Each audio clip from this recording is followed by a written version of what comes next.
Good morning dear students.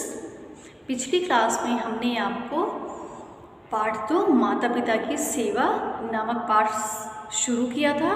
आज हम उसके आगे कंटिन्यू करेंगे।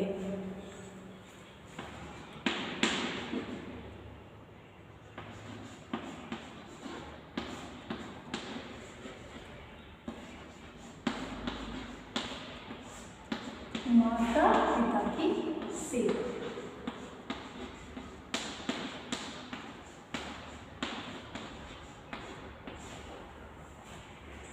माता पिता की सेवा।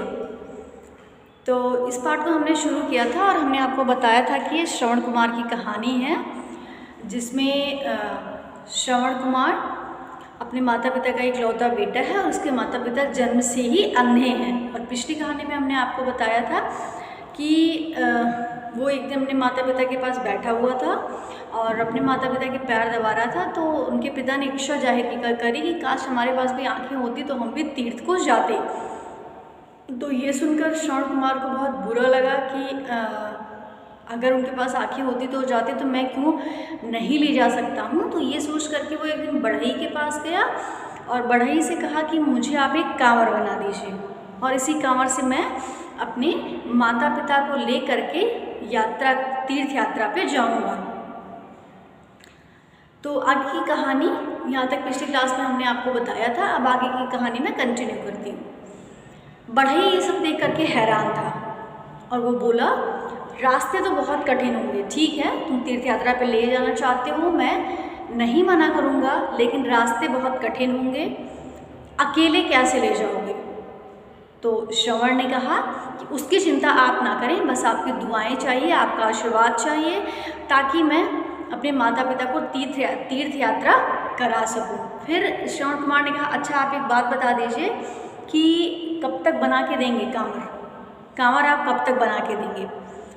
तो जब श्रवण ने बहुत ज़्यादा जिद की बढ़ई से, तो उन्होंने कहा ठीक है मैं तुम्हें कांवर बना के दूंगा। तो बढ़ई को इस बात पे झुकना ही पड़ा और बोले ठीक है कल शाम को ले जाना। श्रवण कुमार घर आया और उसने जाने की तैयारी शुरू कर दी। सोचा माता पिता को कोई परेशानी ना हो, इसके लिए वो शाम को ही जा कर के कांवर ले आया।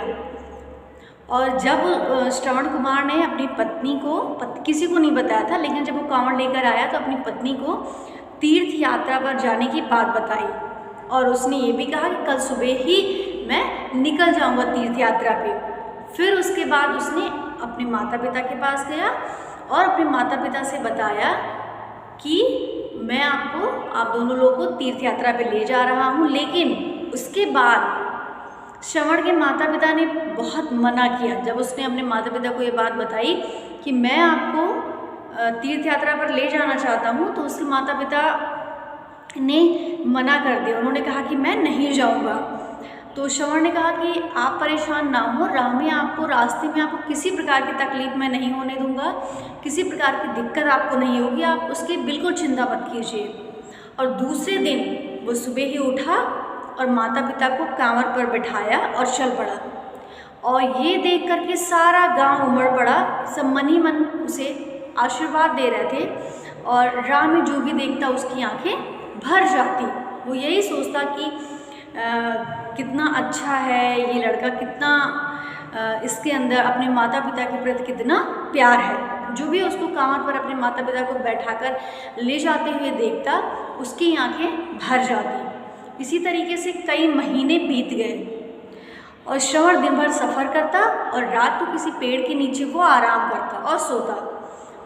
और एक दिन की बात है, वो एक घने जंगल से जा रहा था और पक्षियों की आवाज़ उसे बहुत अच्छी लग रही थी। और जब चलते चलते रात हो गई तो उसने कांवर उतार दिया। तीनों लेट गए और उसी समय पिता ने पानी मांगा।